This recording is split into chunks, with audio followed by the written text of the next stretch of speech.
Greetings, comrades, and welcome to the Eastern Border. Yeah, sounds kind of weird, but I have a bit of a housekeeping to do at the beginning of this episode. For starters, there's been a delay in the episodes because I'm making two at the same time since I asked you guys, what do you want to hear about? The Belarus border incident? Or some history episode once again? And history episode this month is going to be about Holodomor. Stalin series are back, which is something that a lot of you really wanted to. And then we're gonna get back to the Soviet Technic and, all the tanks and planes and whatnot. But yeah, I have finally done this since it is Holodomor Memorial Month, and that induced famine was pretty bad. That's the other episode that's coming out in, I guess, today, too, or maybe tomorrow, I don't know, in the following days. But yeah, this one's going to be about Belarus. Second thing is, hi to everyone from Hardcore History Forums. I'm really happy since turns out I've reached a new level in my podcasting sphere. I got a mail saying that I'm in the top 0.5% of the world's podcasts by some metrics. I don't know. They sent me this on ListenBase or something, and I felt very honored. And I posted about this on Twitter. And wow, that was really nice since Dan, because of whom, I started this whole show on his forums by making blog posts, and he told me to do a show, and then I met him in person in Harvard in the first Sound Education conference, and I gave him a Latvian brooch made out of silver from our old interwar period country 5 lat coins, and that was kind of the, my best day of my life so far. And I'm still here, and this was crazy because, well, if you're listening to this and you're new to the show, yeah, this is the moment when I finally feel like I've achieved something, And we've had 2 interviews with Dan Carlin. You could probably look them up. Our website's down at the moment because we are finally completing all the upgrades. Latvia had a massive COVID lockdown. Nothing really worked for a whole month since we had very low vaccination rates. And so the guys who host this just now moved the show to another server since we wanted to do a shop upgrade, and that required PHP 7, and then they lagged for like a month of moving the whole show to another server. This is finally done now, but they also need to do the access code thing. I don't know. I'm not our software guy, so, well, once my buddy Viesturs gets all his passwords, we're doing that. That's when you'll finally be able to get the shirts and everything. And our webpage is going to be much more smoother and nicer. I hope that this will actually happen by the time you hear this episode, but no promises. Certainly by the next episode, definitely. Finally, to be honest, because it just ended on 15th of December. And also, I want to do a little thing that I promised. I promised this to your dad, but this is what we do sometimes because we're nice. Hello, Aiden. Your dad probably have, told you about what's going to happen, but hi, Aiden. You're awesome. And I just want to say that journalism is a noble and ridiculously nerve-wracking profession. But, your dad told me that you've got the calling for it, and I can tell you, it'll wreck your nerves.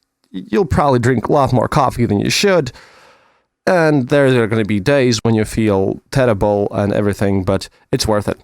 You can't let go of journalism, Aiden. And I want to quote my inspiration for doing everything myself, Spider Jerusalem from the Transmetropolitan comics, which served as my inspiration. And again, that was written based on Hunter S. Thompson, which also served as my inspiration. And in that comic book, which is excellent, you should read it, like Spider says, you're miserable, edgy, and tired.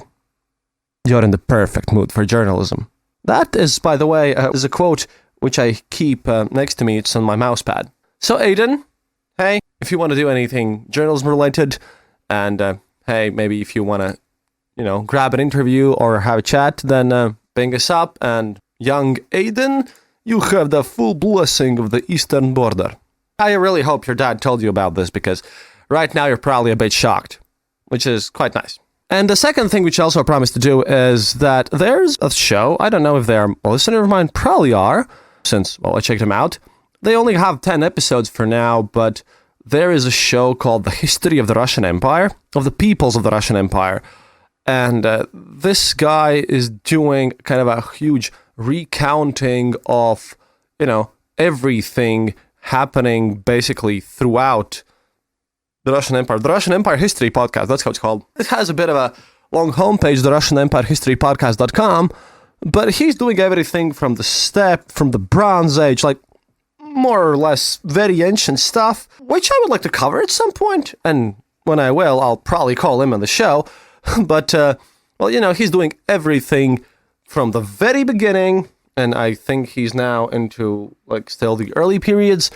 But hey, he follows me on Twitter, and I'm pretty sure that this New Zealand guy actually listens to our show. So hey, go check out the Russian Empire History Podcast. I listened to a couple of episodes. Well, he's starting out, but he's pretty good. I like him. I like the show. And hey, like I said, I have to do history episodes. I'm doing Soviet stuff.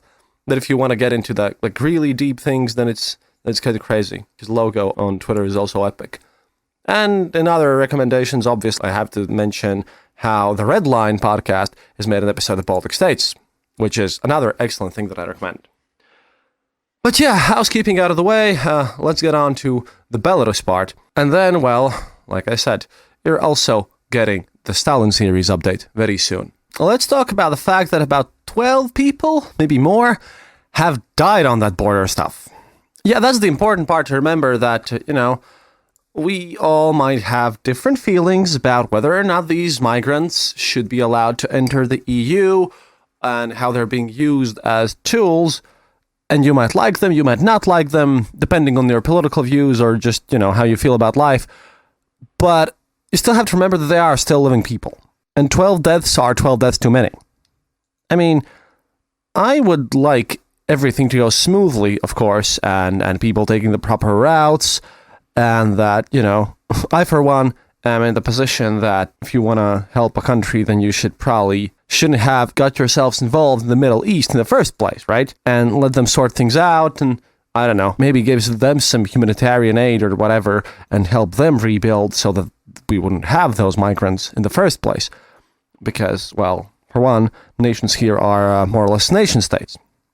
We were not built by migrants. We're kind of in Eastern Europe, at least in Poland and here in the Baltics, where it's kind of like, we're the native people here. We're the First Nations. And after so many times of being conquered and occupied and everything, we kind of want to get left alone a bit, However, they are real people and those are real issues. So I think, well, at least in this part, maybe some responsibility should be divided. But again, these are political opinions, and they can be controversial, and they can be debated and argued against. And I hope that everyone who's listening to this show knows that I'm not a stickler, and I won't die over an ideology at all, no. And these are harsh issues, but what needs to be remembered is the fact that those are real people that we're talking about. No matter what you think about them, they're still people, and they're still suffering. And that's the real tragedy here. In some cases, you can't let someone in, and that's a political thing, but, well, something should be done with this. And all of the situation on the Belarusian border just shows the attitude that Lukashenko has towards the people. Well, we shouldn't really be surprised, though, because if you think about it, Lukashenko has kidnapped a plane, used water cannons on his own peaceful protesters, including old 17-year-old ladies. Lukashenko right now is trying to show to his own people. I'll go over the three main points here before I get into all the details, which you probably want to hear. First of all, what Lukashenko is doing is a threefold thing, because he views all of this as super advantageous to him. Number one, there's always the talks about Belarusian unification with Russia. There's always there, and they technically signed a deal back in 1993 about how they'll become a single country. Okay? Lukashenko's been president all this time, but although absorption, which was so far in time at that point, yeah, that's coming closer every time. On the one hand, Lukashenko needs the Russian money because he's let the Belarusian economy go down the drain absolutely. On the other, he really doesn't want to lose power, because if Belarus becomes just another republic of Russian Federation, then yeah, tough luck staying in power, Lukashenko. You'll probably have to retire, and then you'll, mysteriously disappear by, drinking the wrong soda while in the airplane or something like that. But Lukashenko wants to stay in power. He wants to show Putin that he's a player too, and Putin needs this reunification because, just like with Crimea and all the other stuff, Putin's got his own internal problems. I mean, he's not that popular anymore, and he wants to show great victories for the Russian people and all that stuff. So, what's Lukashenko doing? He's making Belarus a bit more toxic, so that to show Putin that he has some leverage, or the fact that, Belarus we can't join Russia right now, I have to stay in power, you have to help us out. How will we join if there is a migrant crisis and we are under sanctions and everything's going weird? That's kind of a way, because Russia has its own problems, like a lot of them. So they probably kind of don't want to get involved that much. Even though at the same time, Lukashenko has literally asked Putin to bring strategic bombers to the Polish border for scouting missions. And then you have to wonder, why would you ever in your life want to scout with the strategic bombers? Oh yeah, and Putin brought the strategic bombers to the border and made exercises there. And now there are troops there near them and Ukrainian border, and no one knows what's up because Putin might use this crisis to actually invade Ukraine, but that's for another episode. However, this is the reason why the current United States administration is actually very concerned about the invasion of Ukraine, because Belarus and Ukraine do share a border. And now they're in Belarus near the Russian border, somewhere sandwiched between Polish and Ukrainian border. There are a bunch of Russian forces, and it's pretty bad. Pretty bad. The second benefit from Lukashenko doing all of this is the fact that he's trying to portray, albeit unsuccessfully because no one believes him, but, he's a mad dictator, so he kidnapped a MiG that was flying over from Israel to Lithuania, so he's not a rational agent. By no means. He shouldn't be treated as such. And he kidnapped a plane there. So he wants to show his own people, and I watch Belarusian news channels too. That is the ORT on YouTube, which just spews out Belarusian propaganda constantly. And I started watching them a long time ago, since I watched the kind of trivia game, Что, где, когда, and they have a Belarusian edition, which is pretty good. I like those mind games and stuff.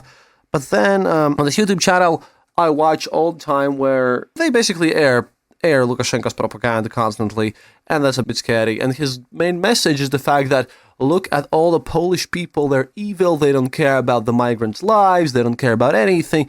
He just wants to show that, okay, sure, you hate me about being a bad person, well, look at all those European people, they're terrible people too, they don't care. Because Lukashenko's TV is right now full with starving dead migrants and all that stuff, and yeah, it's a weird thing, but he's just using this to show in his own country, trying to prop up his power somehow, although I highly doubt anyone will buy that Poland and EU are terrible, evil people, and only Lukashenko can protect them from it. And the third part is obviously revenge against the Poles and to an extent the Lithuanians. And I made a story about how we had our own migrant crisis in Latvia and how that went away for a bit. But I guess it's all because, now we have a response. Why did these people move away from the Latvian border? Because they were just dragged together and driven towards Poland. They checked this out and found out that, oh, looky here. You can't get the migrants on this border. Fine it. Let's move it elsewhere. So those are the three main motivations here. This is for mostly the people who already follow this whole situation, but those are Lukashenko's motivations, and I still don't know how will this pan out. I wanted to put this in first because you have to understand in context how everything is being perceived by Lukashenko himself just before we get into the ins and outs of the whole situation. But if you want to be here for the analysis, then, well, this is probably it. These are one of the three cases. And of course, there's a fourth and more sinister situation here where, if you remember how Russia does things, often it's the fact that, well, the invasion of Crimea and the things happening in Donbass happened just after the Sochi Olympics.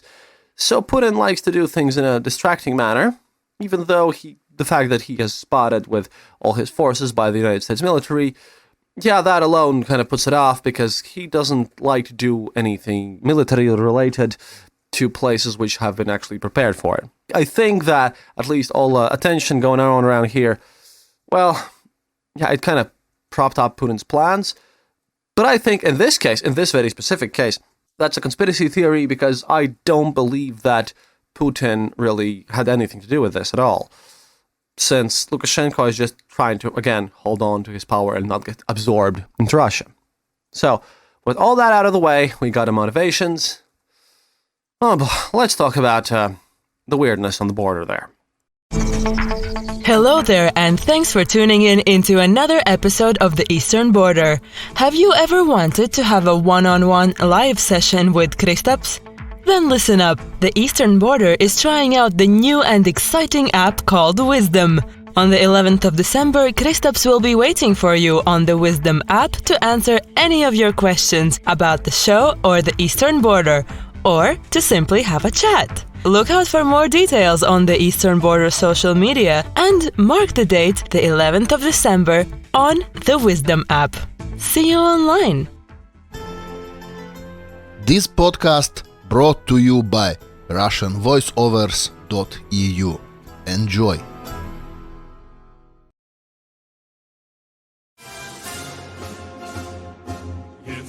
So, the long story short for everyone who hadn't been informed previously about what exactly is happening on the Polish-Belarusian border. Because, I really thought I should start with an explanation before I get to the facts, because I guess you probably heard all of them. For starters, after the whole incident with the MiG fighter plane hijacking kind of the civilian transport plane just so that Lukashenko could get his political opponent, a journalist, no less. Yeah, after that, a lot of airlines have stopped working with Belarusian airlines, a lot of airports too. So there are almost no direct flights anywhere. But there's still airlines in Belarus, and they have to make money somehow. So they devised a cunning plan, so to speak, and their plan involves human trafficking. Yeah, no, I don't know how to put this nicer. It's human trafficking. So what they do is that they offer direct flights from Minsk, the Belarusian capital, to Iraq and Syria and, other countries of the region. So there are stories about Belarusian agents, Belarusian KGB. They still call it KGB, okay? And they're going around and offering people kind of for money because, again, due to sanctions, the Russian government are running out of hard cash. They have their own ruble, but that's not very stable, and their currency is kind of worthless, so they need to have some dollars to do business, or euros, or whatever. Still, so they need some currency which is, actually worth something.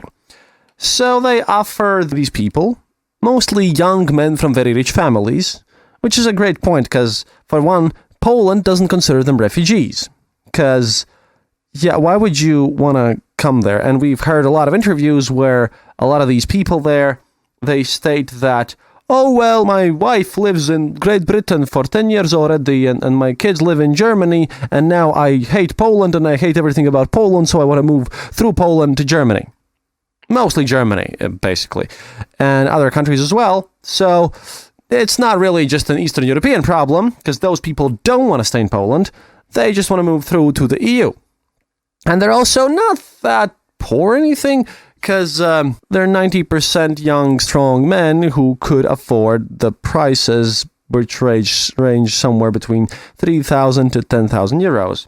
And if they were seeking asylum, you couldn't really find anyone who would want to escape the terrible situation. Of course, there are children and women too amongst them, but very few of them. And they've all been granted tourist visas in Belarus. All of them. Belarus is notorious, for example, if you want to travel through them, say, want to take a bus or a train to Ukraine, or anywhere else for that matter, you have to go through quite a lengthy process from EU to even pass through, and they'll charge you for it. Transit is one of the things that Belarus makes money from. Other thing is kind of helping Putin to counter his own sanctions, because Belarus is a landlocked country. However, they get shrimp and salmon and Parmesan cheese in Russia because it's basically brought into Belarus from the European Union and then repackaged as being Belarusian products. Yeah, famous Belarusian shrimp and salmon, right? So Belarus makes money basically by being a kind of a rogue nation state, so to speak. Then they have IT guys, but IT guys basically left Belarus after August, after the failed elections and all this weird stuff. And, it's kind of weird since, like I said, Polish helicopters even hovered over this whole scene of all the migrants, where they loudly chanted Germany, Germany as their desired destination. It seems kind of hard to believe that people who are sitting at the border, throwing rocks and trying to break the country's laws, well, try to actually adapt to their new home country, if you think about it. Poland's not protecting themselves at this point. Poland's protecting Western Europe from a bunch of people who are clearly not refugees. I refuse to call them refugees, they're migrants. And you have to go through proper procedures to become one. I mean, I had my own weird studies with that when I was in that phase of my life, but it's a difficult process, right? And if Germany wants to take them in, yeah, why don't they pick them up in that case? That's a whole another issue, because there's a lot of fault in Western European countries, in my opinion, for even, cutting up the Ottoman Empire as they did after the end of World War I. And I'm sure the people who've listened to Dan Carlin's episodes about World War I, The Blueprint for Armageddon, which I highly recommend, you already know how the Middle East was split up, basically not based on national lines or anything like that. It was based upon who gets which oil post. So this is why they have all the conflicts between all the Middle Eastern countries, because it was always a minority group in the country put in charge of a majority country, and all these people on the Belarusian border, for the most part, are the Kurdish people who didn't even get their country, and it's a mix between Shia and Sunni Muslims. They've lived in oppressive countries because those countries were made as puppet states by design, and due to the fact that United Nations have basically stated that the borders can't change, and now they want to uphold the stability in the region. Old governments of Europe, they did a terrible, terrible thing by even messing in these affairs. But what Lukashenko has done is, KGB agents there have just gone there, picked up some people, taken their cash, granted them tourist visas, and then, over 1,000 people basically have been just driven towards the Polish border. They're being coerced and enforced to go through the Polish border. They're not even being allowed to shop in stores. All these people, as one, state that they were vetted and they got interviews with Belarusian KGB agents. Then they were brought to Minsk, where they stayed in a hotel for a week or so, and then they were happily driven in army trucks towards the border. And we were told, well, you can cross there. Hell, I mean, social media even helps them, because there are telegram canals in Arabic giving the instructions where to gather, what to do, and how to basically recreate the border crisis of 2015 to force everyone else to take them in, to create mass influx. And a Shwan Kurd, a 33-year-old man from Iraq, told BBC that he was among those who were already in the forest. And he said, quote, everyone came to one place. Many people came because of social media posts. And the social media and telegram canals said that a large crowd, they reckoned, would be impossible to ignore. For those in Belarus, thousands of people have gathered to create a mass influx. The social media posts and telegrams that they spread amongst each other says the refugees, although I won't call them refugees, they're migrants, said, let's repeat 2015. They're all doing this, and it's kind of crazy. And social media, by the way, also run by Belarusian special forces and KGB, who are just there to incite, all of them, quotes, they said we must do that thing again so the world will see us. We want to show the world how many people we are. Everyone is waiting for Germany to take action. Yeah, that's a thing. This is not a spontaneous randomness. This is a planned action to disrupt things, to create a crisis, and to play with people's lives. A lot of people have died due to exposure because, let me remind you that us up here, up and eastward of the Western world, yeah, it's cold here. It's going to start snowing soon. They come from Middle East. I highly doubt any of them have even experienced temperatures in the negatives of Celsius in their lives. This is going to be horrid if nothing gets done.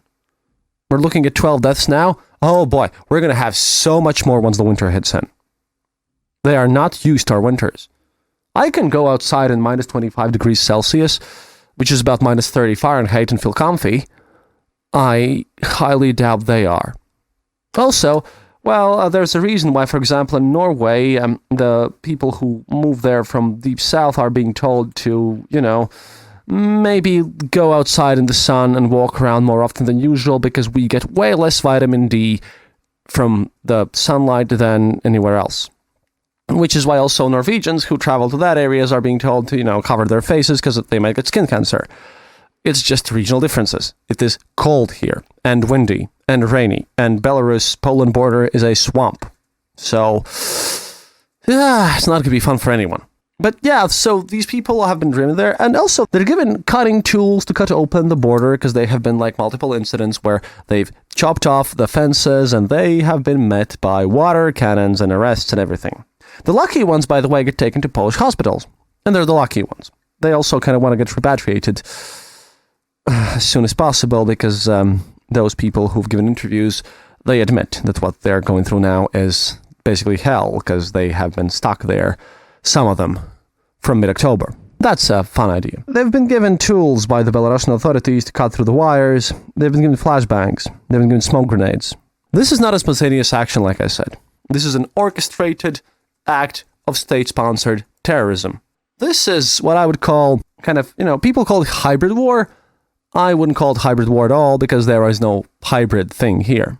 What Belarus is doing, Lukashenko in particular, is just gambling with people's lives, disregarding their needs, and honestly speaking, tricking them. Some of the migrants have openly stated that Belarus spreads misinformation in the countries where they came from, mostly Iraq though, that, no, it's all okay, the Polish people will let everyone in, and it's totally fine. A lot of people even state that their relatives don't even believe them when they send them back messages via Telegram or otherwise about how the horrid situations are. And the Polish people, that's a nice little historical connotation, but they've been kind of underappreciated throughout history, I'd say.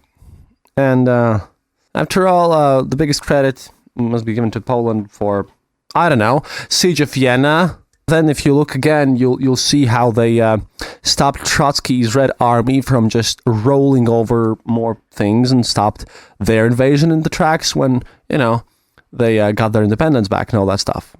So this is a tragic situation.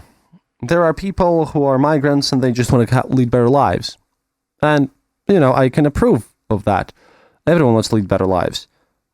However, this region as a whole is, well, not a very immigrant-based nation, so to speak. We've had our fair share of immigrants. They normally used to conquer us and rule over us, and we have a bit of a painful memory about that part. And also, as you might have noticed, I am pointing at the Western countries for causing this whole mess, both people of our region not enjoying a bunch of people coming over, and for them, not doing enough. And Lukashenko is just a monster who thrives on people's suffering, and he doesn't care about all these people who are there one bit. Because, it's easy to point anyone as migrants, like I said at the beginning, but you gotta remember they are real people. They have hopes and dreams and aspirations, and they might think differently than I do, and they might come from a different region than I do. However, they're real people, and their suffering is very real. And although I might not be very enthusiastic about the fact that we should let everyone in our country, because that has never ended poorly for the Baltic states or Poland or whatever. Yeah, except it totally has. That was sarcasm. We still shouldn't allow them to die. And if this isn't solved, then trust me on this one. They're going to get more desperate. It's going to get more violent. We have Russian strategic bombers on the border. And there's going to be a lot more deaths. A lot. Since, like I said, it's going to get cold. Very cold. So this is a weird thing, and one other thing that when I pointed is that the inability of European Union to act in this case is a bit concerning, since, well, the EU PR wants to look like the ultimate good guys. They're against building any border fences or doing restrictions or even doing some hardcore actual damage to Lukashenko's regime. Why? Because, it's kind of like in that new show, what was it called? Inside Job or something.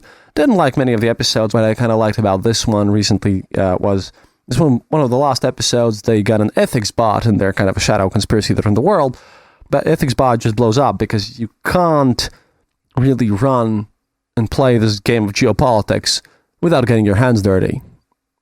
And Lukashenko is now, well, as you can see, he's just crossed so many lines that I highly even doubt that he has many more that he could possibly even cross in the future.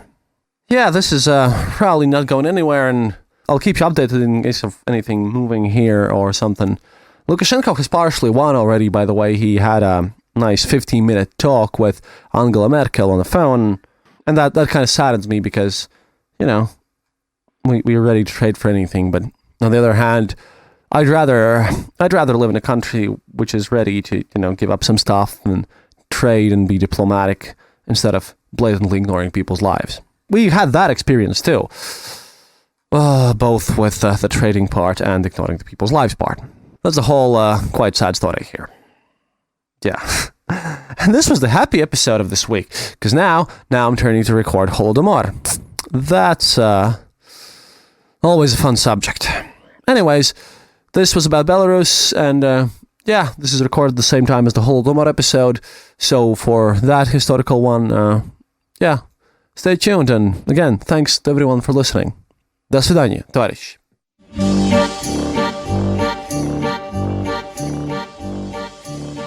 Thank you for listening to the Eastern Border Show. If you have any questions or comments, go to our website, theeasternborder.lv, and leave a comment there. Or email us at theeasternborder@gmail.com. We'll be sure to answer. You can also follow us on social media and contact us there. If you enjoyed this episode, then leave us a review on Apple Podcasts and tell your friends about us. It really helps us grow the show. And remember, happiness is mandatory.